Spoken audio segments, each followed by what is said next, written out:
former president and 18 co-defendants have until 12 p.m. Eastern Time Friday to turn themselves in to authorities on charges related to the alleged efforts to overturn the 2020 election in Georgia. Two of those co-defendants did so today, conservative attorney John Eastman and bail bondsman Scott Graham Hall. They've already surrendered to Fulton County authorities. Let's go to Fulton County. CBS News congressional correspondent Nikole Killion is there. Nikole, first of all, describe what it was like when John Eastman, this figure who became so prominent in the January 6th investigation, showed up to turn himself in to authorities. Yeah, that's right, Scott. I mean, look, we actually were expecting Eastman to surrender tomorrow, Wednesday, so he actually did it a day earlier than expected, and it was first thing this morning, and not long after that other defendant, Scott Hall. The other surprising thing is that in addition to his attorney sending out a statement, he actually stopped and spoke to reporters as he exited the jail. Here's what he had to say. I am confident that when the law is faithfully applied in this proceeding, all of my co-defendants and I will be fully vindicated. Thank you all, ladies and gentlemen, very much. Eastman posted bond of $100,000. Those were the terms set in the agreement that was reached between his attorneys and that of the district attorney. But as you mentioned, Scott, certainly one of many prominent figures in this case. He was one of the alleged architects of the former president's alleged strategy to try to overturn the 2020 election. At this point in time, obviously, we're still waiting for other defendants to surrender. But of course, the biggest name that everyone is tracking is that of the former president, who is expected to surrender here on Thursday. Let's take a moment and show the images of these 19 defendants in this unique prosecution in American history. Today's events underscore that some of them are new names to Americans. John Eastman, Scott Hall, but as you said, Nikole, the most prominent expected to show up Thursday, the former president of the United States. What do we know about the timetable or the processes to expect on Thursday there in Fulton County?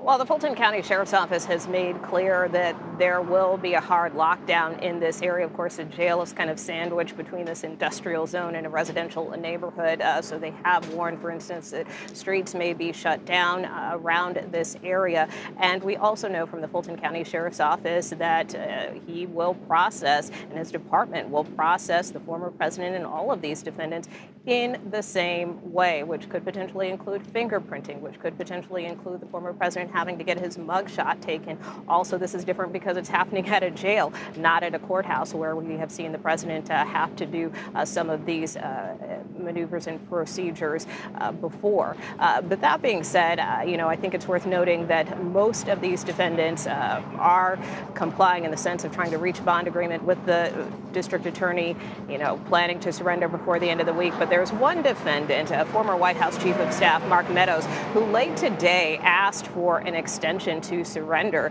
And the district attorney basically slapped that down, saying that she is not going to grant any extensions and that she has given all of these defendants 2 weeks to surrender, that she's been very gracious about that, and that if he doesn't show up, she will file a warrant for his arrest after noon on Friday. And just a few moments ago, at the federal courthouse in Atlanta, judges ordered Bonnie Willis to respond to Mark Meadows' request and to do so by tomorrow afternoon. The hearing Mark Meadows expects in this request to move it to federal court is Monday, 10 a.m., same time as a big hearing in D.C. in Trump's case here in Washington.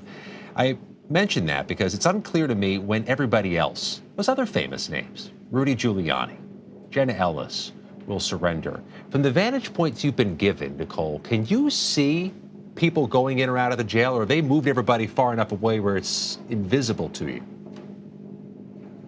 Yeah, we're pretty much at a distance. I mean, as you can see behind me, probably you can just see the sign, and that's about all. And that's pretty much all that we can see here ourselves. The jail is set pretty far back away from the street, but we are outside of one of the entrances that is typically used for the intake process. There's another main entrance for the jail. And so really, it's just about kind of keeping eyes out for convoys that may be coming, back and forth through throughout the jail and these checkpoints. Other than that, the sheriff's office has been transparent in the sense of when individuals are booked. They are posting that information, although we have yet to see a mugshot from the two individuals who surrendered today, John Eastman and Scott Hall. And then just to add on Meadows, again, part of the reason he's asking for this extension is, as you know, he wants to move this case out of Fulton County into federal court. And so he actually wants the court to rule on this motion before his surrender deadline. And so that's why he's asking for this extension, because he hopes that this case, to potentially throw out this case and move it to federal court, will be heard first before he has to surrender. But again, the district attorney is saying, I'm not playing that. You have to negotiate with me on the terms of bond either Wednesday or Thursday. Otherwise, again, she will file an arrest warrant. So as far as the other defendants, right now we're under the impression that most of them will comply. Jenna Ellis, for instance, one of those who has a bond arrangement today, along with about 5 other individuals. So this process is moving relatively swiftly, Scott. Just a fire hose of activity there at that courthouse and that jail. Nikole Killion from Atlanta, thank you very much. You bet.